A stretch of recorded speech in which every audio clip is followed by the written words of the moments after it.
pictures you're going to see in the video or the pictures that have been posted on Facebook are nothing compared to what you see when you actually walk into the church. This church is actually the second church of St. Mary's on this spot. The first one was a wooden structure that was purchased from a Congregationalist congregation in 1867. That church burned down in 1883, and this is what was rebuilt. Originally, it was done in Gothic Revival style, which involves these very complicated design schemes combining the natural, organic shapes like vines and roses, which we have here, which symbolize the natural world, and geometric designs, which are representing the laws of the universe or the mind of God, if you will. And the original paint scheme was at least and maybe more elaborate than the current one. But over the years, it got progressively simplified and eventually just turned into fields of solid color. And the most recent paint scheme was basically a sort of beige on beige. And when that started to fail, we thought, okay, time to repaint it again. We said, let's go back to something like it would have been. We unfortunately don't know what it would have been exactly like because we only have really one picture, and it's not great quality.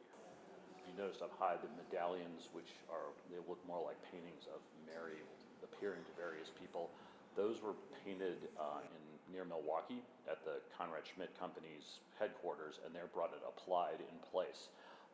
Most everything else here is hand painted, usually stenciled, and with a couple exceptions, like the stars on the ceiling are gold leaf, and so they were applied, but also by hand. One of the things that may make it unique in the state, maybe the country, maybe the world, is that the collection of pictures of those various apparitions all under one roof is something that we're not aware that any other church has ever done. We thought, because the church is called St. Mary, we thought we would like to have a theme, as Mary as a person who leads people to Christ. So that's how we decided on that, and we thought we'd take use the apparitions from all around the world, including Africa and Mexico and Vietnam, in order to really show the global nature of the Catholic Church.